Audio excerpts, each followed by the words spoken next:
وَإِذْ قَالَتْ أُمَّةٌ مِّنْهُمْ لِمَ تَعِظُونَ قَوْمًا اللَّهُ مُهْلِكُهُمْ أَوْ مُعَذِّبُهُمْ عَذَابًا شَدِيدًا قَالُوا مَعْذِرَةً إِلَىٰ رَبِّكُمْ وَلَعَلَّهُمْ يَتَّقُونَ وقال عز وجل كما ورد في آخر سورة الانبیاء وَإِنْ أَدْرِي أَقَرِيبٌ أَمْ بَعِيدٌ مَا تُوعَدُونَ إلى قوله تعالى وَإِنْ أَدْرِي لَعَلَّهُ فِتْنَةٌ لَكُمْ وَمَتَاعٌ إِلَىٰ حِينٍ صدق اللہ العظیم۔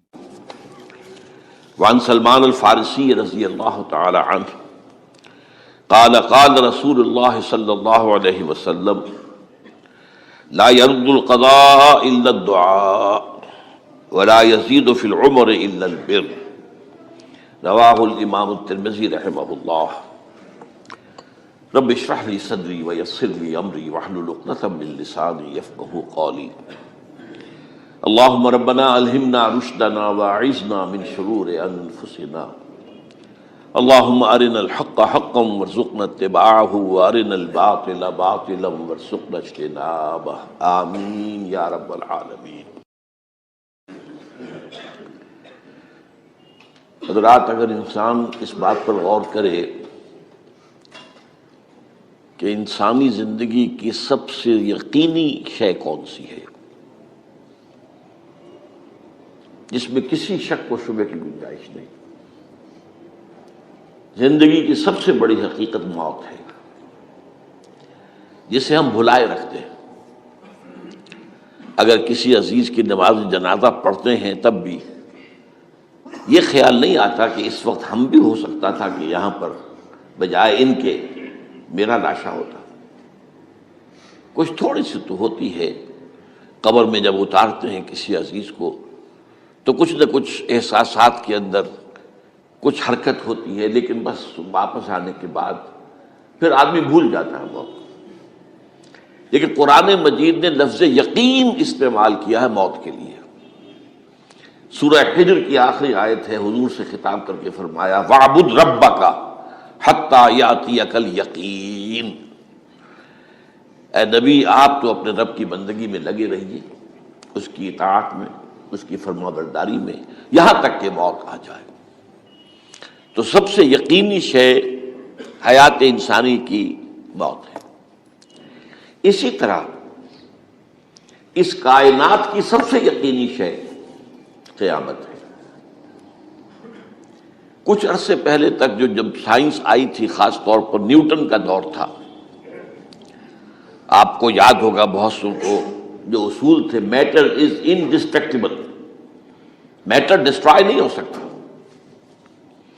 عام گمان یہ تھا کہ کائنات ہمیشہ سے ہے، ہمیشہ رہے گی۔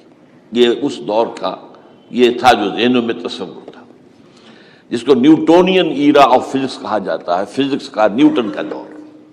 اور ویسے وہ بابا آدم ہے، ماڈرن فزکس کا باپ جو ہے وہ اس میں کوئی شک نہیں، نیوٹن ہے۔ ڈاکٹر مائیکل ہارٹ کی کتاب کا کئی دفعہ تذکرہ میں نے کیا آپ سے کہ تاریخ انسانی کے 100 اشخاص چن لیے جنہوں نے تاریخ کے دھارے کو رخ موڑا، اور ان 100 میں پھر گریڈیشن قائم کی، a selection and gradation of the 100 most influential personalities of human history۔ Number 1 پر حضور کو لایا، نمبر 2 پر نیوٹن کو لایا۔ یہ ساری جو آپ دیکھ رہے ہیں سائنس کی ترقیاں اور اس کے اکتشافات، انکشافات، ایجادات، یہ سب جو ہے اس کا بابا آدم نیوٹن ہے۔ لیکن نیوٹونین فزکس کے اندر بہت سی خامیاں تھیں جو بعد میں واضح ہوئی ہیں، اور آج کا دور آئنسٹائن ایرا کہلاتا ہے یہ۔ تو اس وقت یہ تھا کہ میٹر انڈسٹرکٹیبل ہے، اب کہتے ہیں نہیں، میٹر تو ڈسٹرائے ہو سکتا ہے، it can change into energy at any time. اور آج تصور یہ ہے کہ اس کائنات کا آغاز بھی ایک خاص وقت پر تھا، بگ بینگ، جس کا ذکر کئی بار میں کر چکا ہوں، اور ایک وقت میں یہ کائنات پھر ختم ہو جائے گی۔ اور عجیب نقشہ سائنس آج وہی پیش کر رہی ہے جو قرآن مجید کی آیت میں ہے کہ اس دن ہم لپیٹ دیں گے آسمانوں کو، یوم نطوی السماء کطی السجل للکتب کما بدانا نعیدھا۔ یہ جس طریقے سے کہ پھل جھڑی ہوتی ہے ایک، وہ اس طریقے سے پھیلتی ہے پھل جھڑی، تو اس طریقے سے یونیورس پھیلی ہے، اس کی گیلیکسیز جو ہیں پھیلی ہیں، اور پھر یہ ریورس ایکشن اسی طریقے سے ہوگا، یہ لپیٹ لیا جائے گا جیسے کہ پچھلے زمانے میں کتابوں کے طومار ہوتے تھے. کتابیں اس طرح کی نہیں ہوتی تھی مجلد جو آپ دیکھتے ہیں، بلکہ یہ کہ ایک کاغذ ہو گیا پورا لکھ لیا، اب یہاں پر کچھ گوند لگایا، دوسرا کاغذ لگا دیا، اس کو طے کر لیا، اب اس کے بعد تیسرا کاغذ یہاں لگا دیا، یہ طے کرتے چلے آ رہے ہیں. اس کو اسکرولز کہتے تھے. دی ڈیڈ سی اسکرولز بہت مشہور ہوئے ہیں کہ یہ جو بحیرہ مردار ہے اس کے قریب کی کچھ غاروں میں سے انجیل کے بہت پرانے مینuscripts جو برآمد ہوئے تھے تو ان کو ڈیڈ سی اسکرولز کہتے ہیں. تو یہی ہے. بہرحال میں نے عرض کیا کہ انسان کی انفرادی زندگی کی سب سے بڑی حقیقت موت، اس کائنات کی سب سے بڑی حقیقت قیامت.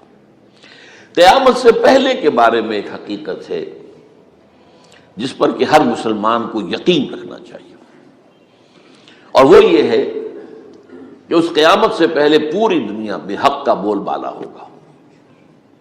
اچھا، یہ وہ بات ہے جو دنیا کے اکثر مذاہب میں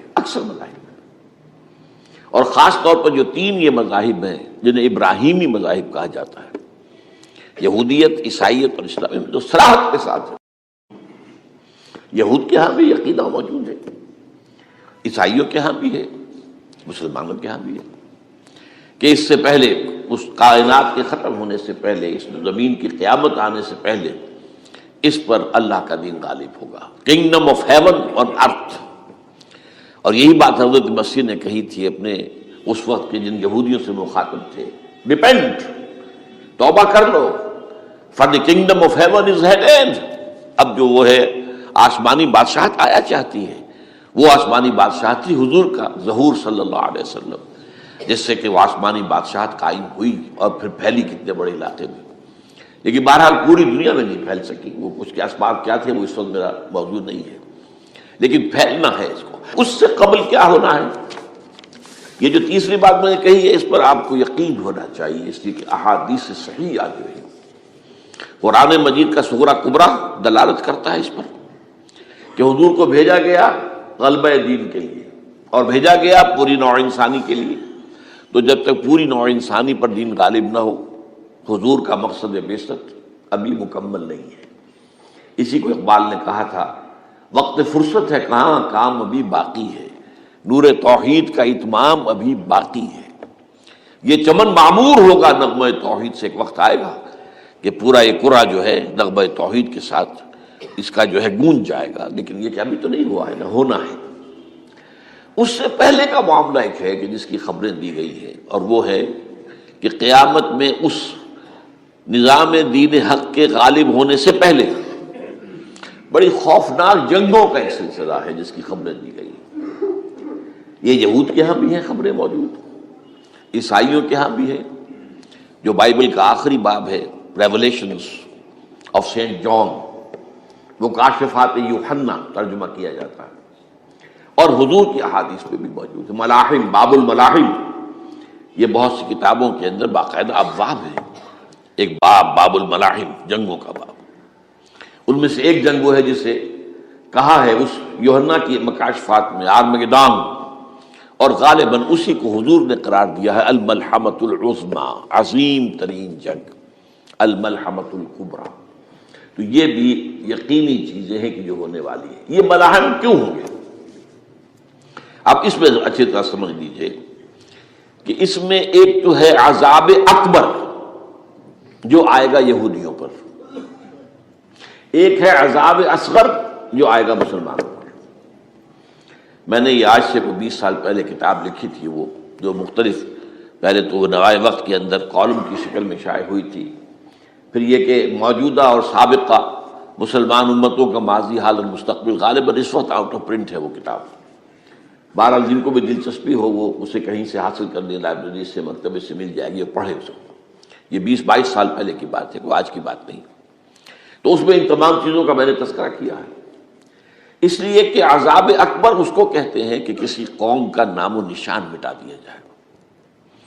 یہ عذاب اکبر آتا تھا صرف ان قوموں پر جن کے طرف رسول بھیجے گئے اور قوموں نے بحث کے مجموعی رسولوں کا انکار کیا، ان پر وہ عذاب آئے. اسے عذاب استیصال بھی کہتے ہیں. فَقُطِعَ دَابِرُ الْقَوْمِ الَّذِينَ ظَلَمُوا، ان کی جڑ کاٹ دی گئی. ایک جڑ کاٹنا ہوتا ہے، ایک درخت کو کاٹنا ہوتا ہے. درخت تو کٹے گا تو پھر دوبارہ جڑ میں سے شاید وہ نکل آئے، لیکن نہیں، جڑ سے اکھیڑ. لا یرا الا مساکنہم. یہ عذاب جو ہے اب کسی قوم پر نہیں آ سکتا، اس لیے کہ اب کوئی رسول تو آئے گا ہی نہیں، لیکن ایک قوم پر یہ تاریخ کے قرضے کی حیثیت سے موجود ہے، اور وہ قوم یہود ہے. ان کی طرف رسول بھیجے گئے حضرت عیسیٰ ابن مریم، رسولا الی بنی اسرائیل. اور انہوں نے یہ بات تو بہت دور کی تھی کہ مانتے انہیں اور ان پر ایمان لاتے، الٹا جو کچھ کیا ہے آپ کو معلوم ہے. انہیں ولد الزنا قرار دیا، جادوگر قرار دیا، واجب القتل قرار دیا، اور اپنے بس پڑتے سولی پر چڑھوا کر دب دیا. حالانکہ بار ہوا یہ نہیں ہے، اللہ نے انہیں اس سے پہلے ہی زندہ اٹھا لیا آسمان پر، دوبارہ وہ آئیں گے. بہرحال لیکن اس قوم کے اوپر وہ عذاب جو ہے وہ قرض ہے تاریخ کا، وہ قرض ادا ہوگا. حضرت مسیح علیہ السلام ہی آئیں گے دوبارہ، اور ان کے ہاتھوں اس امت کا خاتمہ ہوگا، ایک ایک فرد ختم ہو جائے گا. یہ جب میں نے یہ باتیں کہی تھی تو امریکہ میں یہودیوں نے بڑا شور مچایا. میرے خلاف جو ہے ان کی ایک مہم نکلی یہودیوں کی طرف سے کہ اس کی کتابیں وغیرہ، اس کے ویب سائٹ بند کرو، یہ جو ہے اینٹی سیمیٹک ہے، یہ کہتا ہے سب یہودی قتل ہو جائیں گے. یہاں پر بھی جو میرے ساتھ ایک ڈائلاگ کرنے کے لیے کوئی 12-13 پروفیسر آئے تھے امریکہ وغیرہ سے، ان میں سے جو یہودی تھا تو اس نے بہت ناراضگی کا اظہار کیا. آپ کہتے ہیں سارے یہودی ختم کر دیے جائیں گے. یہ بات ظاہر بات ہے پیلیٹیبل نہیں ہے. لیکن پھر ہمارے ساتھی جو وہاں پر تھے امریکہ میں پریشان ہوئے کہ آپ کے خلاف یہاں پر اب یہ مہم شروع ہو گئی ہے. تو میں نے بتایا کہ یہ تو جو زائنسٹ ہے، جوش زائنسٹ، اور اس کے ساتھ ہے کرسچن زائنسٹ. کرسچن زائنسٹ کا رسالہ نکلتا ہے ٹرمپٹ، دی فلاڈلفیا ٹرمپٹ. اس کے مدیر نے خود لکھا ہے کہ 80% یہودی قتل ہو جائیں گے. اس کو میں نے یوں سمجھا ہے کہ 20% وہ ہوں گے کہ جو حضرت مسیح کی آمد ثانی پر ایمان لے آئیں گے، وہ بچ جائیں گے. لیکن باقی جو اڑے رہیں گے اس کے بعد بھی تو وہ ختم کیے جائیں گے. تو یہ عذاب الاکبر جو ہے تاریخ کا ایک قرض ہے کہ جو ادا ہوگا، ورنہ کسی اور قوم پر یہ عذاب اکبر اب نہیں آ سکتا. لیکن دوسرے درجے میں یہ عذاب ہوگا امت مسلمہ پر. امت مسلمہ بھی تو عذاب کی مستحق ہو گئی ہے. وہ عذاب جو یہودیوں پر بہت پہلے آئے تھے، ضربت علیہم الذلۃ والمسکنۃ وباؤوا بغضب من اللہ، یہ تھا کہ نہیں تھا؟ حالانکہ انہوں تو یہ خیال تھا کہ we are the chosen people of the lord, ہم تو اللہ کی منتخب قوم ہے. وی آر دی، قرآن کہتا ہے کہ ان کا قول یہ تھا نحن ابناء اللہ واحباؤہ، ہم تو اللہ کے بیٹوں کی طرح ہیں اور اللہ کی جو ہے بہت چہیتے ہیں. کہ عذاب آئے، نبوکدنضر کے ہاتھوں آیا، اسیرینز کے ہاتھوں آیا، پھر یونانیوں کے ہاتھوں، الیگزینڈر دی گریٹ کے ہاتھوں آیا، پھر رومنوں کے ذریعے سے آیا، اور پچھلی صدی میں جرمنوں کے ذریعے سے آیا. تو عذاب آئے، یہ عذاب تو، لیکن قوم ختم نہیں ہوئی. وہ عذاب اکبر نہیں تھے، یہ عذاب مختلف حصوں میں آئے اور بڑی بڑی تباہیاں آئیں، لیکن وہ عذاب اکبر نہیں تھے. اسی طرح کے عذاب ہم پر بھی آئے. ہم پر کروسیڈرز آئے اور لاکھوں مسلمان قتل ہوئے. یروشلم ہمارے ہاتھ سے 88 برس تک نکلا رہا، اور اس پر عیسائیوں کا قبضہ رہا. ندیاں خون کی بہہ گئی مسلمانوں کی، اور پورا میڈیٹرینین کا ایریا جو ہے تقریباً قبضے میں رہا ہے عیسائیوں کے. پورا یورپ اس وقت آیا تھا. یہ جو کروسیڈ 250 برس تک وہ جاری رہے، waves after waves of the crusaders coming and attacking and conquering the cities. یہ جتنی بھی فلسطین وغیرہ کا علاقہ ہے جس کے اندر ان کا اثار ہے، اور شام کا علاقہ ساحلی. پھر آپ کو معلوم ہے ہمارے اوپر حساب اس سے بھی بڑا، اس سے کئی گنا بڑا آیا تاتاریوں کے ہاتھوں. کروڑوں کے قریب انسان جو ہے مسلمان قتل ہوئے. پھر اس کے بعد آپ کو معلوم ہے کہ پھر یہ یورپین کولونیلزم آ گیا. جیسے ان پر آئے تھے یونانی اور پھر رومی اور اب پھر جرمن، ہم پر آئے انگریز آئے، کہیں ولندیزی آئے، کہیں ڈچ آئے، کہیں ہسپانوی آئے، کہیں اطالوی آئے، کہیں اسپینیئرز آئے، اور پورا کا پورا عالم اسلام ان کے زیر نگین آیا کہ نہیں آیا؟ دی کولونیل ایرا جسے آپ کہتے ہیں. تو وہ عذاب ابھی اس امت کے اوپر اور باقی ہے، ایک قرض ہے. اور وہ کیا ہے؟ یہ کولونیل ایرا جب ختم ہوا ہے، ہم آزاد ہونے شروع ہوئے. اب یہ ہمارے لیے ایک امتحان کا مرحلہ تھا بہت بڑا. آزاد ہو کر تم کیا کرتے ہو؟ پہلے تو ہم کہہ سکتے ہیں کیا کریں، ہمارے اوپر تو ہم تو مجبور ہیں، ہمیں غلام بنا لیا انگریزوں نے آ کر، ہمیں فرانسیسیوں نے غلام بنا لیا، ہمیں اطالویوں نے غلام بنا لیا، ان کی طاقت کے آگے ہم بے بس ہیں، لاچار ہیں. ٹھیک ہے، لیکن اب آزادی دے کر فَيَنظُرَ كَيْفَ تَعْمَلُونَ، اب تمہیں آزادیاں دے کر پھر اللہ دیکھے گا تم کرتے کیا کیا ہم نے. جو مسلمان قوم ملک آزاد ہوا اس نے یا تو اپنا قبلہ بنایا واشنگٹن کو یا بنایا ماسکو کو، کسی نے قرآن کو اپنا امام نہیں بنایا. دعائیں مانگتے ہیں وَاجْعَلْهُ لَنَا إِمَامًا وَنُورًا وَهُدًى، لیکن اس کو امام بنانا، اپنا امام بنانا، اس کے پیچھے چلنا، اس کے احکام کو نافذ کرنا، اس کی شریعت کی تنفیذ کرنا، یہ اس کی تہذیب، اس کا تمدن دیا ہوا، اس کا معاشی نظام دیا ہوا، اس کو قائم کرنا، زیرو. اس لیے بہت بڑے عذاب کے ہم مستحق ہیں. بات کڑوی ہے، اچھی نہیں لگے گی، لیکن میں یہ آج سے نہیں کہہ رہا ہوں، میں سن 80 سے یہ باتیں کر رہا ہوں. نوٹ کر لیجیے اس بات کو. البتہ اس میں یہ ہے کہ اس امت کا معاملہ سب کا ایک جیسا نہیں، لیسو سواء، جیسے سورہ آل عمران میں کہا گیا ہے کہ یہ اہل کتاب بھی سب ایک جیسے نہیں ہیں، ان میں بھی کچھ نہ کچھ نیک لوگ تھے. امت قائمۃ آناء اللیل، راتوں کو کھڑے رہنے والے، عبادت کرنے والے موجود تھے. عیسائیوں میں احبار اور رہبان جو تھے وہ بڑے نیک لوگ تھے، اس وقت بھی موجود تھے. لیکن بحثیت مجموعی کا معاملہ کیا ہے اس کو دیکھنا پڑتا ہے نا، بحثیت مجموعی صورتحال کیا ہے. تو صورتحال کیا ہے کہ ہم نے کہیں بھی اللہ کے دین کو قائم نہیں کیا. مذہب تو ہے، لیکن ظاہر بات ہے کہ جرم جو ہے تو پوری امت کا، لیکن سب برابر نہیں ہے. سب سے بڑے مجرم عرب مسلمان. کیوں؟ انہیں اللہ نے جو مقام دیا وہ کسی اور کو نہیں دیا. حضور ان میں سے تھے، یہ رتبہ بلند ملا جس کو مل گیا، رسول عربی ہے نا. نمبر 2، ان کی مادری زبان میں اللہ کی کتاب موجود ہے، انہیں اس کو سمجھنے کے لیے کوئی نئی زبان پڑھنے کی ضرورت نہیں ہے. کوئی ہمارے لیے تو یہ صرف پڑھیں، نحو پڑھیں، یہ پڑھیں، وہ پڑھیں، تب کہیں جا کر اپنی آنکھ سے قرآن پڑھیں، ورنہ ترجمہ پر گزارا کریں. ترجمہ ظاہر بات انسپائر نہیں کر سکتا آدمی. ترجمہ تو سیکنڈ ہینڈ نالج ہے. جب آپ ترجمہ پڑھ رہے ہیں تو گویا کہ آپ اس مترجم کی آنکھ سے پڑھ رہے ہیں، اپنی آنکھ سے تو نہیں پڑھ رہے. لہذا یہ سب سے بڑا عذاب تو ان پر آنا ہے. وہ جو میں بیان کر چکا ہوں گریٹر اسرائیل کے قیام کا معاملہ کیا ہے، تباہی تو انہی ملکوں پر آئے گی نا. وہ شام ہے، عراق ہے، اس کے لیے پہلا قدم اٹھایا تھا، ابھی تو اس کو ناکام بنا دیا ہے اللہ تعالیٰ کی جو بھی حکمت ہے. جو عراق پر حملہ تھا وہ اصل میں اس لیے تھا کہ گریٹر اسرائیل کی طرف پہلا قدم تھا. شیرون نے کہہ دیا تھا، یہ جو پڑا ہوا ابھی کہیں مرا نہیں ہے، اس نے کہا تھا جیسے یہ صدام کی حکومت ختم ہوئی ہے، اس کے مجسمے گرائے گئے ہیں کہ ان قریب عراق پر ہمارا قبضہ ہوگا. یہ اصل میں تھا اس گریٹر اسرائیل کی طرف پہلا قدم. لیکن بات ہونا نقشے جو اب آ رہے ہیں دنیا میں اب تو بہت عام ہو گیا. 1906 سے 2006 سے چھپا ہوا نقشہ ہے وہ، اور ہمارے اخبارات میں اس کا آدھا ابھی آیا ہے، باقی آدھا تو دیا ہی نہیں گیا. باقی آدھا ہے مڈل ایسٹ سے متعلق. وہاں جو نئی تقسیم ہونی ہے، عراق کے 3 حصے ہونے ہیں. ایک حصہ کردستان کے ساتھ مل جائے گا، وہ گریٹر کردستان، ایران کا کردستان، عراق کا کردستان، ترکی کا کردستان ملا کر ایک کردستان. جیسے ہمارے ہاں پاکستان کا بلوچستان، افغانستان کا بلوچستان اور ایران کا بلوچستان ملا کر گریٹر بلوچستان بنے گا.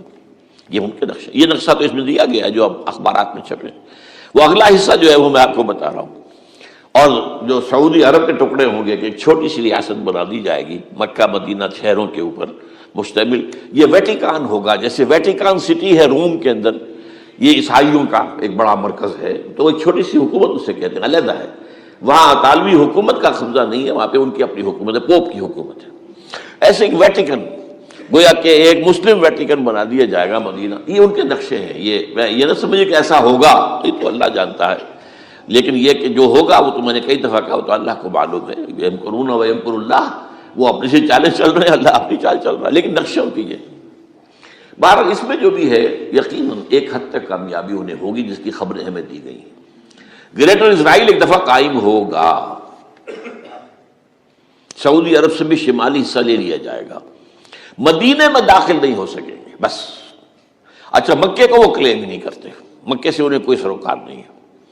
لیکن یہ کہ مدینے کو وہ کہتے ہیں یہ ہمارا ہے، ہمیں یہاں سے نکالا گیا تھا، اور وہاں لیکن حدیث میں ہے کہ مدینے میں داخل نہیں ہو سکے گا دجال اور اس کی جو فوج ہے، لیکن باقی شام، عراق، فلسطین، لبنان اور ترکی کا جنوبی حصہ اور مصر میں جو ہے یہ سینائی پیننسلا کے ساتھ ساتھ سارا، وہ اس پر تو رو رہے ہیں ابھی تک یہودی کہ کیوں واپس کر دیا سینائی پیننسلا، 1967 وار میں ہم نے جیتا تھا اسے، بعد میں وہ اسحاق ریبن اور یاسر عرفات کے درمیان دوستی کروائی تھی کلنٹن نے، جس کے نتیجے میں وہ واپس آیا ہے، لیکن یہ کہ وہ واپس لے گئے، اور اس کے علاوہ جو فرٹائل علاقہ ہے نائل کے ڈیلٹا کا وہ بھی ان کی شامل ہے۔ تو اس ظاہر بات ہے جب یہ ہوگا تو بڑی تباہی آئے گی، اس میں تو کوئی شک ہی نہیں۔ تو سب سے بڑی تباہی مسلمانان عرب پہ آئے گی، کیوں کہ مستحق ہیں اس کے، انہوں نے اس کے باوجود کہ قرآن ان کی اپنی زبان میں ہے، انہوں نے اس قرآن کو اپنا امام نہیں بنایا۔ نمبر 2 پر میں ہمیشہ کہتا رہا ہوں کہ جو مسلمانان عجم، اگر فرض کیجئے کہ 140 کروڑ مسلمان اس دنیا میں ہیں تو 30 کروڑ کے قریب جو ہیں وہ عرب ہیں، باقی 110 کروڑ جو ہیں، 1 ارب سے زیادہ تو غیر عرب مسلمان ہیں۔ ان میں سب سے بڑے مجرم جو ہے وہ ہم مسلمانوں نے پاکستان، ہم نے ایک تقسیم کرائی اسلام کے نام پر، ہم نے کہا کہ ہم اسلام کا نظام قائم کریں گے، اور اللہ نے ہمیں معجزے کے طور پر ملک عطا کر دیا پاکستان۔ اب قمری حساب سے 63 برس گزر چکے ہیں، جو آپ 61 کہتے ہیں، اگر قمری حساب رکھے 63 برس ہو چکے، کہاں ہے وہ اسلام؟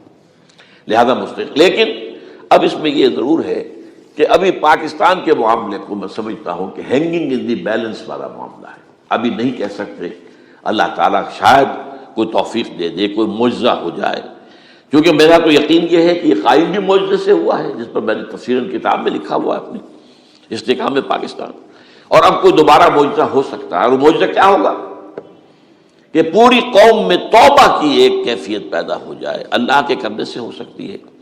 تمام انسانوں کے دل جو ہے اللہ کی 2 انگلیوں کے مابین ہے، حضور نے ہمیں خبر دی ہے، جدھر چاہتا ہے پھر دیتا ہے، تو کوئی عجب نہیں کہ ایسا ہو جائے۔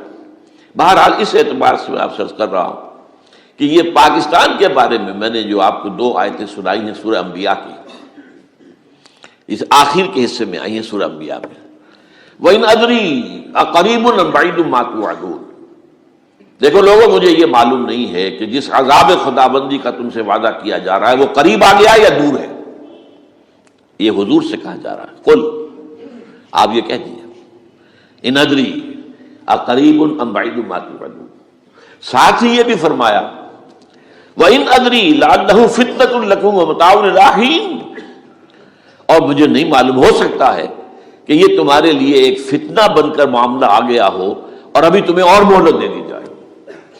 اس حوالے سے ہم نہیں کہہ سکتے، اب آپ کو معلوم ہے میں تفصیل سے بیان کر چکا ہوں جس طریقے سے مجموعی طور پر پاکستان کا گھیراؤ کیا گیا ہے، اور جس طریقے سے یہ جتنا نیو کونز کا اور کرسچن اور جو جیوش زائنسٹ ہیں، اور اب ان کے اندر اضافہ کیجئے ہندو زائنسٹ کا، اب یہ جس طریقے سے گھیرے کے اندر لے رہے ہیں پاکستان کو، جس طرح بھارت کی فوج افغانستان میں بھی آ رہی ہے، اس نے اپنے کتنے قونصل خانے کھولے ہوئے ہیں افغانستان میں، کس لیے؟ جو کچھ وہ ہو رہا ہے بلوچستان کے اندر، جو کچھ ہمارا پورا صوبہ سرحد ہے، اور اس سے آگے بڑھ کر جو کچھ کراچی میں ہو رہا ہے، یہ سارے معاملات جو ہیں وہ دیکھ لیجئے تو گویا کہ باہر سے ہمارا گھیراؤ مکمل ہو چکا ہے، اور اس میں یہ ہے کہ تازہ جو بمبئی کے اندر جو ہوئے ہیں معاملات وہ نوٹ کیجئے کس طریقے سے اب اسے کہا جا رہا ہے کہ کچھ مسلمانوں نے کیا ہے، حالانکہ اس کے سب سے بڑا ثبوت یہ ہے کہ ایک ہندو ہیمنت، جس نے کہ وہاں ساری تحقیقات کی کہ سمجھوتا ایکسپریس کو جو اڑایا تھا کس نے اڑایا تھا، اس کی انہوں نے کہا جب کی ہے تحقیقات، اب یہ اس کو گیو دم دی کریڈٹ، ہندو قوم کے اندر کم سے کم یہ بھی بات موجود ہے، جہاں وہ بدماشیاں ہیں وہاں یہ بھی ہے، یہ خیر بھی ہے، جہاں برائیاں ہیں ان کے اندر وہ خوبیاں بھی ہیں۔ ان کا ایک کمیشن ہے، اس نے صاف ایک ہندو کو، اور ہندو بھی سرونگ کرنل کہا یہ ہے ماسٹر مائنڈ، اس نے کروایا، اور وہ گرفتار ہوا، serving kernel of Bharat army. تو اب ظاہر بات ہے کہ اس کو مارا گیا ہے ممبئی میں، اس کو مسلمان کاہے کو مارے گئے؟ مسلمانوں کا تو وہ کہ محسن تھا، وہ مسلمان کس وجہ سے اسے مارے گئے؟ اسے مارنے والے کون ہیں؟ وہی ہندو زائنسٹ کہہ لیجئے ان کو، یا ہندو تشدد پسند کہہ لیجئے، جو پاکستان کو ختم کرنے پر تلے بیٹھے ہوئے ہیں۔ یہ ان کا در حقیقت کام ہے کہ اس شخص نے اتنی بڑی حد تک کی کہ ہمیں جو ہے ہماری سازش کو بے نقاب کر دیا۔ تو اصل میں لیکن یہ سب کچھ جو ہو رہا ہے وقتی طور پر تو بہت ذرا طوفان اور جوش آیا تھا، معلوم ہوتا تھا کہ شاید 9/11 والا معاملہ جو تھا نیو یارک کا، اس کے نتیجے میں جو ایک دم امریکہ جو ہے نکلا ہے غصے کے اندر، اور پوری قوم اس کی کھڑی ہو گئی اور پوری دنیا جمع ہو گئی افغانستان پر حملے کے لیے، شاید ایسا معاملہ ہو جائے. لیکن نہیں، اللہ کا شکر ہے کہ یہ معاملہ جو ہے ان ادری لعلہ فتنۃ لکم ومتاع الی حین. ابھی کل کی جو تازہ ترین رپورٹ ہے وہ یہ ہے کہ اوباما کو بریفنگ دی گئی ہے کہ پاکستان کے جو نیوکلیئر بامز ہیں وہ ولنریبل ہیں، اور ان کے اندر اندیشہ ہے کہ وہ جو ہے شدت پسندوں کے ہاتھ میں نہ پڑ جائیں. اس کو کوئی نہ کوئی بہانہ انہوں نے بنانا ہے. یہ جو میں آپ سے عرض کر چکا ہوں، کچھ ہمارے لوگوں کو یہ امیدیں ہو گئی تھی براک اوباما کے آنے سے. یہ میں نے پھر اس کے بعد ایک مضمون میں پڑھا ہے، آپ کے لیے بھی نئی بات ہوگی. براک کا لفظ جو ہے اس میں یہ بھی اسلامی ہے، یہ برکت سے ہے، اس لیے کہ اس کا باپ جو ہے وہ سواحلی علاقے کا، سواحلی زبان جو ہے کینیا کا ساحلی علاقہ جو ہے وہ سواحلی زبان جو ہے اس میں عربی کی بڑی آمیزش ہے، کیونکہ وہ تو بہت قریب ہے نا، عرب سے کتنا فاصلہ ہے، وہ درمیان میں وہ ریڈ سی ہے، بڑا چھوٹا سا سمندر ہے، تو سواحلی زبان میں عربی اثرات ہیں. تو یہ برکت والی بات، جیسے ہم کہتے ہیں کسی کا نام برکت حسین، برکت علی، تو یہ وہ ہے براک برکت والا، براک حسین اور پھر حسین کا لفظ موجود. تو اس سے بڑی توقعات ہو گئی تھی، لیکن نظر یہ آ رہا ہے کہ جو بش کا ایجنڈا تھا، اس لیے کہ اصل میں اس کی پالیسی بنانے والے میں آپ کو بتا چکا ہوں کوئی ایک فرد نہیں ہوتا وہاں تو پورے ادارے ہیں، بڑے بڑے تھنک ٹینکس ہیں. اور یہ ثابت ہو گیا ہے کہ اس اوباما نے آتے ہی سب سے زیادہ کٹر جو زائرسٹ تھا امریکہ کے اندر، جس کا نام ہی اسرائیل ہے، اسرائیل رحم جو ہے، اسرائیل رحم ایمانویل، اس کو اپنا بنایا chief of the white house staff. اور یہ وہ شخص ہوتا ہے کہ جو گویا کہ جس کے گھیرے میں ہوتا ہے صدر امریکہ کا. صدر سے کون مل سکتا ہے، یہی فیصلہ کرے گا. کون نہیں مل سکتا، یہ فیصلہ کرے گا. کون سی رپورٹ صدر تک جائے گی، یہ فیصلہ کرے گا. کون سی رپورٹ روک لی جائے گی، یہ فیصلہ کرے گا. تو گویا کہ صدر کے کان بھی ہو، صدر کی آنکھ بھی ہو. لہذا صدر جو ہے اس کے تو اوپر گھیرا ہوتا. اور اس سے بھی آگے بڑھ کر نوٹ کیجیے، میں نے آپ کو پہلے بتایا بھی تھا، ساؤتھ ایشیا کے لیے اس نے اپنا ایڈوائزر بنایا ہے ایک ہندو کو. اس کا نام ہے سونال شاہ. اور یہ جو ہندوؤں کی تنظیم ہے، جو انتہائی جو ایکسٹریمسٹ ہندو ہیں، وشوا ہندو پریشد، یہ وشوا سری پرشانت ہے جس کا اسٹوڈنٹ ونگ ہے بجرنگ دل کا. یاد ساؤتھ ایشیا سے مراد بھارت اور پاکستان، اس کے معاملات میں اس کا ایڈوائزر جو ہے سونال شاہ ہے. تو حالات جو ہے اس اعتبار سے انتہائی یوں سمجھیے کہ خطرناک. اور دوسری طرف اندرون معاملہ کیا ہے؟ سائنس کی دو اصطلاحات آپ نے سنی ہوگی، centrifugal forces, centripetal forces. Centrifugal وہ ہوتی ہے کہ جو مرکز سے توڑنے والی ہوتی ہے، بھاگتا ہے ہر ایک مرکز کو چھوڑ کر، یہ سینٹریفیوگل فورسز. سینٹریپیٹل وہ ہوتی ہیں جو مرکز کی طرف لانے والی ہو، جو ایک مرکز کے گرد لوگوں کو جمع کرے. تو مرکز گریز اور مرکز کی طرف رخ کرنے والی. ہمارے پاس سینٹریپیٹل فورس صرف ایک ہے، وہ اسلام ہے، اور وہ ہے نہیں. ہر چند کہیں کہ ہے، نہیں ہے. کہاں ہے نظام؟ کہاں ہے؟ مذہب تو ہے، مذہب تو انڈیا میں بھی ہے، مذہب امریکہ میں بھی ہے، مذہب کی تو کوئی کمی نہیں ہے. فاسٹسٹ گروئنگ ریلیجن میں نے بارہا کہا ہے دنیا میں مانا جا رہا ہے کہ اسلام، لیکن مذہب دین کہیں. حضور بھیجے گئے تھے دین کو غالب کرنے کے لیے. هو الذی ارسل رسولہ بالہدی ودین الحق لیظہرہ علی الدین کلہ. سینٹریفیوگل فورسز آپ کو یاد ہوگا، میں نے گنوا دیا تھا ایک دفعہ. آپ کا نارتھ پول کیا ہے؟ NWFP. وہاں حکومت اس نے کن کی ہے؟ وہ اسد یار ولی، جس کا دادا، جس نے پاکستان میں دفن ہونا گوارا نہیں کیا، جن کا پختہ موقف یہ ہے، اس کے باپ کا بھی ولی خاں کا یہ تھا کہ انگریز نے بنایا ہے، پاکستانی انگریز کا بنایا ہوا ہے، یہ انگریزی سازش کے نتیجے میں وجود میں آیا. And they believe it that. اور اس کے ساتھ مولانا فضل الرحمان ہیں جن کے والد مرحوم نے یہ کہا تھا کہ اللہ کا شکر ہے ہم پاکستان کے بنانے کے گناہ میں شامل نہیں تھے. یہ ہیں اس وقت وہاں کی فورسز. اور جنوب میں نہ معلوم کب سے ان کا نقشہ بن رہا ہے، جب سے یہ MQM قائم ہوئی تھی. مہاجر قومی موومنٹ تھی، بعد میں انہوں نے اپنا رنگ بدلا ہے، کچھ تبدیل کیا ہے، لیکن یہ کہ اصل میں تو وہی ہے. گرگٹ رنگ بدل رہے تو اس کی فطرت تو نہیں بدلتی، ہے تو وہی اردو اسپیکنگ. اور اب جو ہنگامے ہو رہے ہیں وہ پختون اور اردو اسپیکنگ کے درمیان ہنگامے ہو رہے ہیں، اور زیادہ پٹھانوں کو مارا جا رہا ہے، ان کی دکانیں جلائی جا رہی ہیں. یہ بسیں جتنی جلتی ہیں وہ اس لیے کہ زیادہ تر ٹرانسپورٹ جو ہے وہاں پر وہ پختونوں کے ہاتھ میں. یہ وزیری وغیرہ لوگ جو ہے محسود ہیں، یہ لوگ ہیں وہاں پر جو ہے اکثر و بیشتر بہت سے مساجد کے اندر آپ کو جو امام ملیں گے وہ پٹھان ملیں گے، جو پہرے دار ملیں گے وہ پٹھان ملیں گے، بہت بڑی تعداد ہے. لیکن یہ کہ اس کے اوپر وہاں پر فساد شروع ہو گیا. بلوچستان کا معاملہ سب کو معلوم ہے. تو اندرونی طور پر جو سینٹریپیٹل فورس ہو سکتی تھی اس کو ہم نے کیا نہیں مضبوط، کمزور سے کمزور تک کرتے چلے گئے. اور اب جو کچھ ہو رہا ہے، اب مضامین آ رہے ہیں، آئلی قوانین میں تبدیلیاں کیوں کی جا رہی ہیں. یہ جو کانفرنس ہوئی تھی جو یو این او کے اندر، بیجنگ +5 کانفرنس، جو بات اس میں طے اور اس میں یہ تھا طلاق کے معاملے میں مرد اور عورت کو بالکل برابر کر دیا جائے. اب وہی کر رہے ہیں آپ. یہ سفاری آئی کائے کے لیے؟ جیسے مرد طلاق دے سکتا ہے عورت بھی طلاق دے سکتی ہے. اسلام میں یہ نہیں ہے. اسلام میں یہ ہے کہ عورت طلاق لے سکتی ہے، دے نہیں سکتی. وہ لے گی یا تو شوہر سے خود کہے بھائی تم مجھے آزاد کر دو، تم نے مجھے مہر دیا تھا میں واپس کرتی ہوں، یا یہ آدھا لے لو، یا یہ ہے کہ وہ اپنے بڑوں سے بزرگوں سے اور اس کے بڑوں بزرگوں کو بیچ میں ڈالے، یا عدالت میں جائے. عدالت اگر کو قائل کر دے گی کہ عدالت کے واقعی اس کے معاملات ان کے صحیح اب نہیں نبھ سکتے، وہ سیپریٹ کر دیں گے. وہ ایک ہے خلا لی جا سکتی ہے، طلاق دی نہیں جا سکتی. یہ فرق رکھا گیا. اسلام میں مرد اور عورت اسینشلی برابر ہیں. As human beings they are equal. کوئی فرق نہیں، کوئی اونچا نہیں، کوئی نیچا نہیں. جو بھی انسان کے اندر شرف انسانیت ہے، اشرف المخلوقات ہونے کا جو مقام حاصل ہے وہ مرد کو بھی عورت کو بھی ہے. ان میں کوئی فرق نہیں. لیکن جب ایک مرد اور ایک عورت مل کر ایک خاندان کی بنیاد ڈالتے ہیں اب وہ برابر نہیں ہے. الرجال قوامون علی النساء. کوئی بھی انسٹیٹیوشن ہو اس میں دو برابر کے سربراہ نہیں ہو سکتے. دونوں کا اختیار ایک جیسا ہو تو کیسے چلے گی گاڑی؟ چل ہی نہیں سکتی. آپ ڈائریکٹر جو ہے 100 بنا لیں، مینیجنگ ڈائریکٹر ایک ہوگا، ظاہر بات ہے دو تو نہیں ہو سکتے.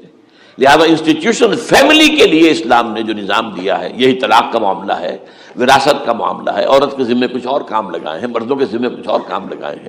مرد ذمہ دار ہے، کفیل ہے، لہذا وراثت میں اس والد کی طرف سے اسے 2 حصہ ملتا ہے. لڑکی کی کوئی ذمہ داری ہے ہی نہیں.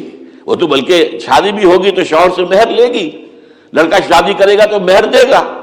تو یہ تمام چیزیں جو ہیں آرٹیکولیٹڈ ہیں، یہ ایک دوسرے کے ساتھ منطقی طور پر جڑی ہوئی ہیں، اور وہ جو ہے تباہ کرنے کر تلے ہوئے ہیں ہمارے خاندانی نظام کو. عورت اور مرد کو برابر کر دیا جاتا ہے. یہ سارا، اور اس سے پہلے جو آیا تھا معاملہ وہ بھی تقریباً یہ ہے کہ زنا کے معاملے سے جو خوف ہو سکتا تھا عورت کو وہ ختم ہو جائے. اس لیے کہ عورت کا معاملہ کیا ہے، اگر زنا سے حمل رہ گیا تو اس کا ثبوت تو آ گیا، کوئی اور گواہ ہے یا نہیں ہے، یہ حمل کہاں سے لائی ہو تم؟ ٹھیک ہے، طے کیا کر دیا. پرچہ بھی درج نہیں ہو سکتا اس کا جب تک کہ 4 چشمدید گواہ جا کر کسی مجسٹریٹ کے سامنے گواہی نہ دیں کہ ہم نے اپنی آنکھوں سے دیکھا ہے، تب پرچہ درج ہوگا، تحقیق اس کے بعد ہوگی. یہ کہاں ہوگا؟ اس کا مطلب ہے وہ خوف ختم جو خوف ہو سکتا تھا، جو عورت کو روکتا ہے. ایک تو یہ کہ ہمارے ہاں وہ جو بھی آبادی کا معاملہ تھا اور یہ جو برتھ کنٹرول کے معاملے نے آ کر خوف ختم کیے تھے، اور اس کی باقاعدہ جو ہے امریکہ میں، یورپ میں تعلیم دی جاتی ہے. ٹین ایجرز کو اسکولوں کے اندر سکھایا جاتا ہے کہ تم جو چاہو کرو، لیکن یہ کہ یہ ذرا یہ احتیاط کرو، بس اللہ نہ خیر سمجھے. وہی اسی رنگ پر ہماری تہذیب کو لے جانا چاہتے ہیں. اب یہ دونوں نقشے ایسے ہیں کہ جس کے نتیجے میں جیسا کہ میں نے عرض کیا محسوس ایسا ہوتا ہے. یہ میں ابھی کہہ رہا ہوں، میں یقین سے نہیں کہہ سکتا. وَإِنْ أَدْرِي لَعَلَّهُ فِتْنَةٌ لَكُمْ وَمَتَاعٌ إِلَىٰ حِينٍ. ہو سکتا ہے، ہوپنگ اگینسٹ ہوپ، ہو سکتا ہے کوئی معجزہ آ جائے اللہ تعالیٰ کی طرف سے. جیسے کہ پہلے معجزہ آیا تھا تو خدایا آن کرم بارے دیگر کو نے اللہ دوبارہ بھی معجزہ دکھا، اور ان تمام سختیوں سے، ان تمام سے ہمیں گزار کر اس کا امکان موجود ہے. امکان کو میں نفی نہیں کر سکتا، اس لیے کہ اللہ کی قدرت ہے. یخرج الحی من المیت، مردے سے زندہ کو برآمد کرتا ہے. ایک قوم مر چکی ہو اس میں سے ایک زندہ قوم برآمد ہو جائے. جیسا کہ میں نے پچھلے سال جو تحریک چلی تھی جو وکلا کی، تو میں نے کہا تھا کہ مجھے یہ گمان ہوا کہ میں یہ سمجھ بیٹھا تھا کہ یہ قوم بالکل مر چکی ہے، لیکن نہیں، جان ہے۔ یہ میں اس سے پہلے یہ جملہ کہا کرتا تھا، it's no use whipping the dead horse, لیکن میں نے کہا نہیں، جان ہے اس میں۔ ہمارے ہاں کا پڑھا لکھا طبقہ، تعلیم یافتہ لوگ، انہوں نے جو سختیاں جھیلی ہیں، جس طریقے سے مصائب برداشت کر کے انہوں نے اس تحریک کو برقرار رکھا، اب تک رکھا ہوا ہے، یہ بہت بڑا کارنامہ ہے، اور اس سے معلوم ہوتا ہے، اس سے کچھ نہ کچھ امید کی کوئی کرن پھوٹتی نظر آتی ہے۔ لیکن باقی جو لوگ کہتے ہیں کہ نہیں بس یہ تو بنا ہے اللہ کے حکم سے اور قائم رہے گا، ان سے میں کہا کرتا ہوں کہ وہ اللہ کی سنت سے واقف نہیں ہے۔ اللہ کی سنت سزا کی بھی تو ہے نا۔ اللہ تعالیٰ رسی دراز کرتا ہے، ایک دم کھینچ بھی لیتا ہے، یہ بھی اللہ کی سنت ہے۔ مہلت دیتا ہے، پھر ایک دم جو ہے ایک وقت کے اوپر آ کر فیصلہ بھی کر دیتا ہے۔ تو عجب نہیں، ڈرتے رہنا چاہیے، کچھ پتہ نہیں۔ ما غرک بربک الکریم، یہ قرآن مجید میں یہ مضمون کئی بار آیا ہے کہ لوگوں کو بعض اوقات شیطان جو ہے یہ دھوکہ، اللہ بڑا کریم ہے، بڑا غفور ہے، بڑا رحم کرنے والا۔ بھائی وہ کریم ہے، غفور ہے، لیکن منتقم بھی ہے۔ انا من المجرمین منتقمون، ہم ان مجرموں سے انتقام لے کر رہیں گے۔ وہ تو منتقم بھی تو ہے، وہ سزا بھی تو دیتا ہے۔ اس نے جہنم جو ہے یہ کوئی ڈیکوریشن پیس کے طور پر تو نہیں بنائی ہے، کس لیے بنائی ہے؟ وہ تو ہم نے فیصلہ کیا ہے، لَأَمْلَأَنَّ جَهَنَّمَ مِنَ الْجِنَّةِ وَالنَّاسِ أَجْمَعِينَ، یہ میں نے طے کیا ہوا ہے۔ تو اللہ تعالیٰ جو ہے سزا بھی دیتا ہے، تو اللہ تعالیٰ ہمیں سے بچائے۔ بہرحال ہو سکتا ہے کہ اس کے بعد بھی اللہ تعالیٰ ہمیں اور مہلت دے دے، اور اس مہلت کے لیے اس کرنے کا کام کیا ہے؟ کرنے کا کام یہ ہوگا دعا اور توبہ۔ پہلے توبہ کی جائے پھر دعا، ورنہ دعا قبول نہیں ہوتی۔ پہلا کام توبہ ہے۔ یا ایھا الذین آمنوا توبوا الی اللہ توبۃ نصوحا، اے اہل ایمان اللہ کی جناب میں توبہ کرو، خالص توبہ۔ کیا مطلب ہے؟ اپنی زندگیوں میں سے شریعت کے خلاف، ویسے بھی اخلاقیات کے خلاف، جھوٹ، دغا، فریب، دھوکہ، غبن، سب کو ختم کرو۔ سود، بے پردگی، عریانی، فحاشی ختم کرو۔ طے کر لو کوئی شریعت کے خلاف اور اخلاقیات کے خلاف، صرف شریعت نہیں، ایک بنیادی انسانی اخلاقیات ہوتی ہیں، اس کے سارے تقاضے پورے کرنے جو ہمارے یہاں ختم ہو چکے ہیں۔ میں نے جیسا کہ بارہا کہا ہے کہ اس وقت دنیا کی سب سے بڑی منافق ترین قوم جو ہے مسلمانان پاکستان ہے۔ جھوٹ اور وعدہ خلافی اور اس کے ساتھ جو ہے وہ غبن کا معاملہ جتنا ہمارے ہاں ہے، آپ پوری دنیا میں آپ کو کہیں نہیں ملے۔ تو اس لیے پہلے توبہ کی جائے اور پھر دعا کی جائے۔ اس لیے میں نے آپ کو حدیث سنائی ہے کہ اللہ کا فیصلے کو بھی کبھی کبھی دعا جو ہے لوٹا دیتی ہے، لیکن وہ دعا کب ہو؟ جب آپ نے اللہ کے ساتھ اپنا معاملہ صحیح کر لیا ہو۔ فرمایا حضور نے، جو میں نے ترمذی کی روایت آپ کو سنائی، لا يرد القضاء الا الدعاء، اللہ کا فیصلہ بھی کبھی کبھی اللہ تعالیٰ کسی فیصلے کو مؤخر کر دیتا ہے۔ حضرت یونس علیہ السلام کی قوم پر اللہ کا فیصلہ آ چکا تھا، عذاب کے آثار شروع ہو چکے تھے، پوری قوم نے توبہ کی، اللہ تعالیٰ نے عذاب کو جو ہے وہ وہاں سے ہٹا لیا ان کے سروں پر سے، اور ایک مدت تک کے لیے انہیں مہلت بخشی دے دی۔ تو اس کے لیے تو یہ ہے کہ توبہ کی جائے اور دعا کی جائے، اور اس میں یہ ہے کہ اس میں توبہ کا ایک حصہ لازماً یہ ہونا چاہیے کہ ہم طے کر لیں کہ اللہ اب مجھے اپنی بہترین توانائیاں، اپنی قوتیں، صلاحیتیں، وسائل خرچ کرنے ہیں اور تیرے دین کو قائم کرنے کے لیے۔ اس کے لیے کسی نہ کسی جماعت کے اندر، جس کو بھی آدمی سمجھے کہ ہاں یہ بہترین جماعت ہے، یہ صحیح ترین جماعت ہے، یہ واقعی اسلام کو قائم کرنے کے لیے کام کر رہے ہیں، اور واقعی اس طریقے سے کر رہے ہیں جس طریقے سے وہ ہو سکتا ہے، اگر آپ اس پر لیکن لازم سمجھیں لا اسلام الا بالجماعہ، کوئی اسلام نہیں ہے جماعت کے بغیر۔ یہ حضرت عمر رضی اللہ تعالیٰ عنہ قول ہے، اور حضور کی حدیثیں تو میں نے 12 آپ کو سنائی ہے۔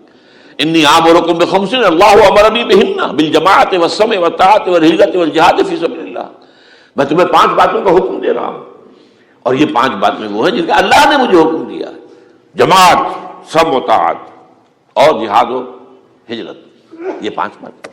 تو اس لیے توبہ کے اندر یہ لازمی جز ہونا چاہیے کہ اب ان صلاتی و نسکی و محیای و مماتی للہ رب العالمین، یہ فیصلہ کر لیجئے۔ اس کے بعد یہ ہے کہ اللہ تعالیٰ اس پر استقامت عطا فرمائے، اس کی بھی خود دعا کیجئے کہ اللہ اب تو نے مجھے یہ ہدایت دے دی ہے، تو اب لا تزغ قلوبنا بعد اذ ہدیتنا وہب لنا من لدنک رحمۃ انک انت الوہاب۔ ایک دوسری آخری بات میں آج صاحب سے کہہ رہا ہوں، ڈرتے ڈرتے اگر خدا نہ خواستہ خدا نہ خواستہ خدا نہ خواستہ خاکم بدہن، اگر پاکستان کے لیے بھی اللہ تعالیٰ کی طرف سے آخری سزا کا فیصلہ ہو گیا ہو، جس کے چرچے ہیں، تیری بربادیوں کے مشورے ہیں آسمانوں پر، وہ آسمان اوپر کے آسمان اور ہیں، زمین کے آسمان بھی تو ہیں نا، یہ امریکہ، یہ وائٹ ہاؤس، یہ پینٹاگون، یہ جو ہے اسٹیٹ ڈپارٹمنٹ، یہ سب جو کیا ہے، نیٹو کا ہیڈ کوارٹر، یہ ساری چیزیں کیا ہیں؟ تو تیری بربادیوں کے مشورے ہیں آسمانوں میں، اور اس کے لیے خبریں وہ دیتے آ رہے ہیں۔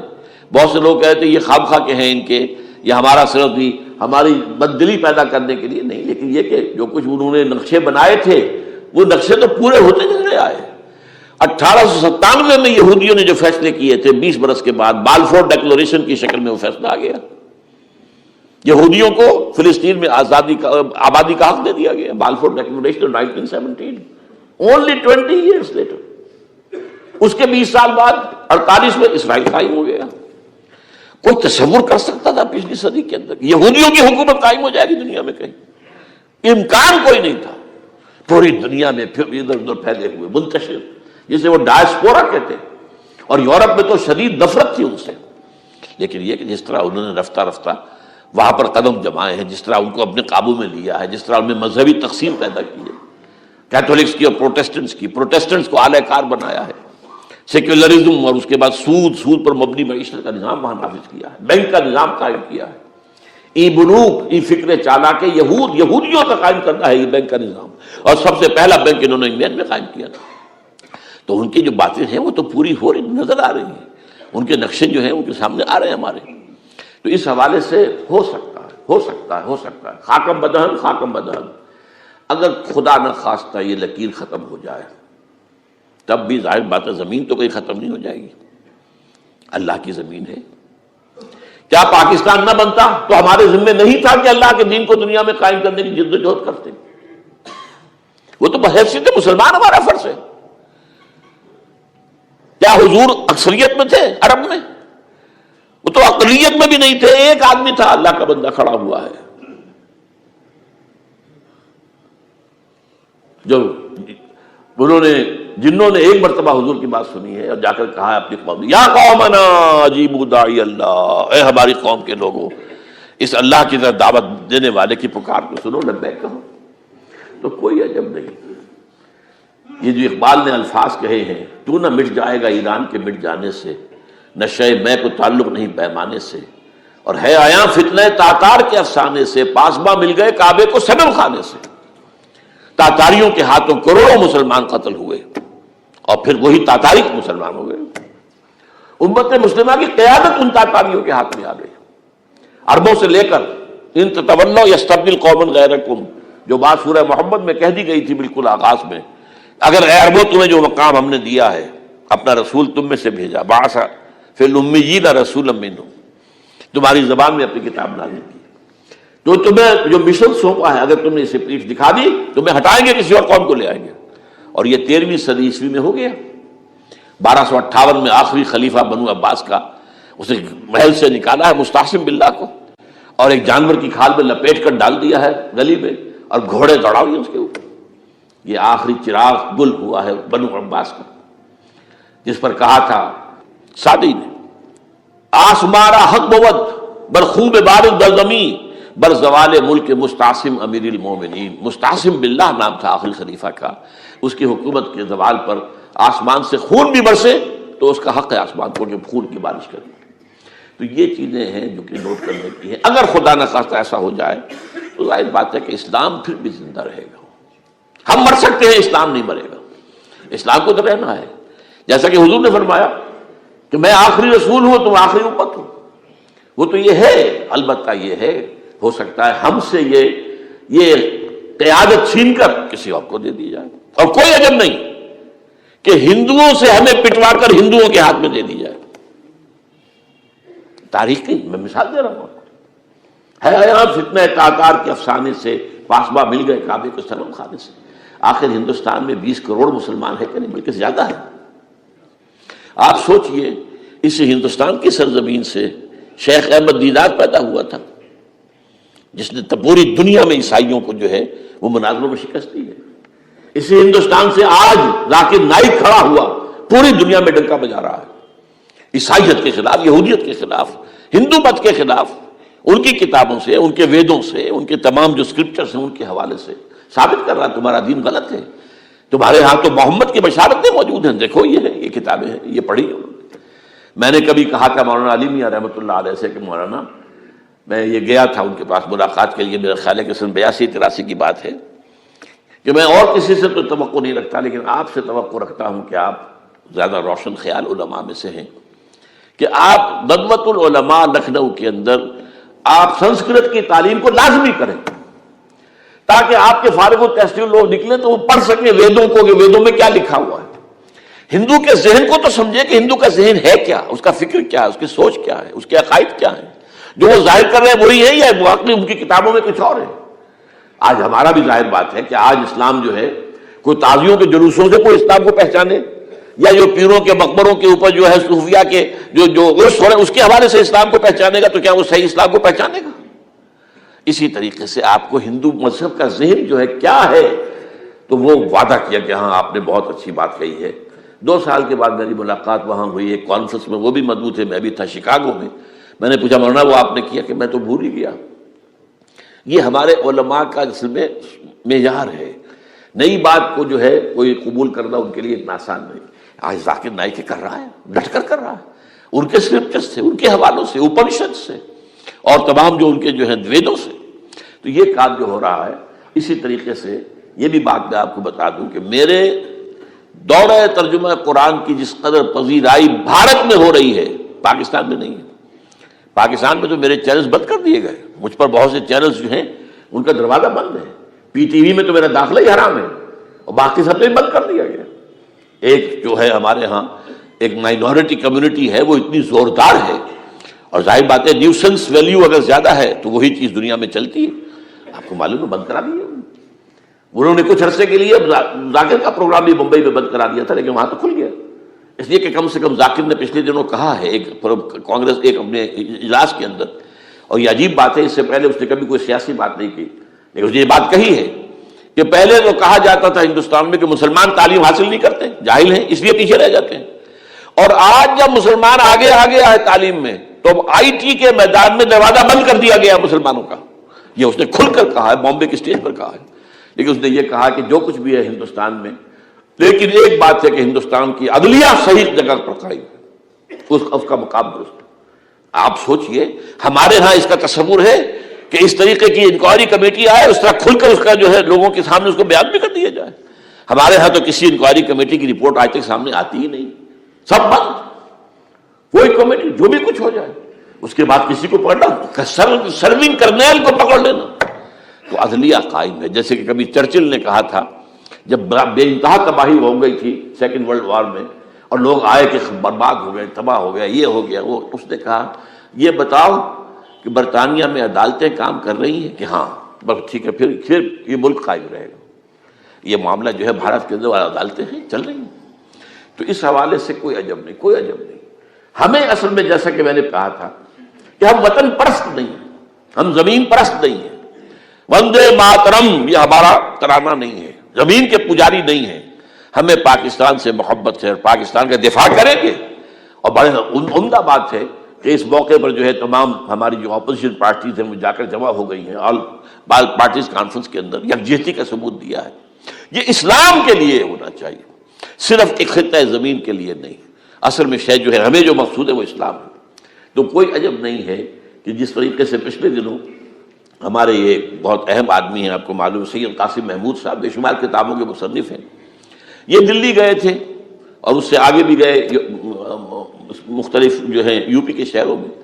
انہوں نے واپس اگر جو خط لکھا تھا، پھر ندائے خلافت میں شائع بھی کر دیا تھا کہ وہاں تک گلی کوچوں میں آپ کا نام گونج رہا ہے، اس درجے وہاں پر یہ درس قرآن کا معاملہ جو ہے۔ اور اگر آپ نے کبھی پیس ٹی وی پر وہ دیکھے ہوں میرے 10 لیکچر جو میں دے کر آیا تھا آج سے 4 سال پہلے، 15,000 افراد، اور یہ کہنے میں 15,000 نہیں ہے، ورنہ تو اسے 50,000 کا بھی کہا جا سکتا ہے میں کو، وہ تو گنتی اس لیے ہے کہ کرسیاں رکھی گئی تھی 15,000، اور ساری کرسیاں فل تھی اور بھی لوگ کھڑے ہوئے تھے، تو 15,000 پلس۔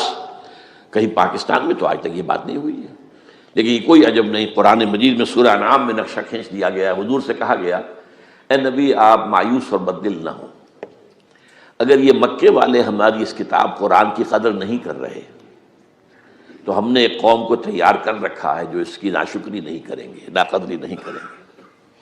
ان یکفر بہا ہؤلاء، اگر یہ لوگ مکے والے آپ کی قوم اگر یہ کفران نعمت کرے گا قرآن کا تو ہم نے ایک اور قوم کو تیار کر رکھا ہے، وَقَّلْنَا بِهَا قَوْمًا لَيْسُوا بِهَا بِكَافِرِينَ، وہ اس کی ناقدری نہیں کریں گے۔ اب دیکھ لیجئے معجزہ کیا ہوا، مدینے میں تو حضور کا قدم مبارک بھی نہیں پہنچا اور وہاں انقلاب آ گیا۔ آپ کے دو ادنا خادم، ادنا شاگرد گئے ہیں، اور مصعب بن عمیر اور عبداللہ بن ام مکتوم جو نابینا تھے رضی اللہ تعالیٰ عنہما، اور وہاں انقلاب آ گیا، دونوں قبیلے ایمان لے آئے، ساری ان کی جو ٹاپ کی لیڈرشپ تھی ایمان لے آئی، اور وہ یثرب جو ہے مدینہ النبی بن گیا، وہ دارالہجرت بن گیا۔ تو کوئی عجب نہیں، تو ہمیں تو چمٹے رہنا ہے اسلام کے ساتھ، اور اس کے لیے اپنی جد و جہد کو جاری رکھنا ہے، اور اس ملک کے اندر بھی ہر خیر کی بات کی ہم دعوت دیتے رہیں گے، مشورے دیتے رہیں گے۔ البتہ یہ ہے کہ لوگ کہہ سکتے ہیں کہ تم کس قوم کو، یہ تو ختم عذاب ہونے والا ہی ہے، بس کس کو ڈرا رہے ہو؟ تو اس لیے میں نے آیت پڑھی تھی، اذ قالت امۃ منہم لم تعظون قوما اللہ مہلکہم او معذبہم عذابا شدیدا، جبکہ ایک قوم نے کہا کیوں ان کو وعظ کہہ رہے ہو، کس لیے، کچھ حاصل نہیں، اب ان پر تو اللہ کا عذاب آ کر ہی رہے گا اور عذاب علیم آ کر رہے گا۔ تو انہوں نے جواب دیا قالوا معذرۃ الی ربکم، ہم اپنے رب کے حضور میں جا کر معذرت تو پیش کر سکیں گے، اے اللہ ہم چمٹے رہے تیرے دین کے ساتھ، اے اللہ ہم نے اپنے آپ کو وابستہ کیے رکھا، اپنی بہترین صلاحیتیں اور قوتیں اور اپنی توانائیاں صرف کی، اے اللہ اس کام کے لیے۔ اور یقین کا لفظ بھی میں نے شروع میں کہا تھا آپ سے، موت اور قیامت، اور دو مرتبہ آیا ہے قرآن کے بارے میں، ان ھذا لھو الحق الیقین،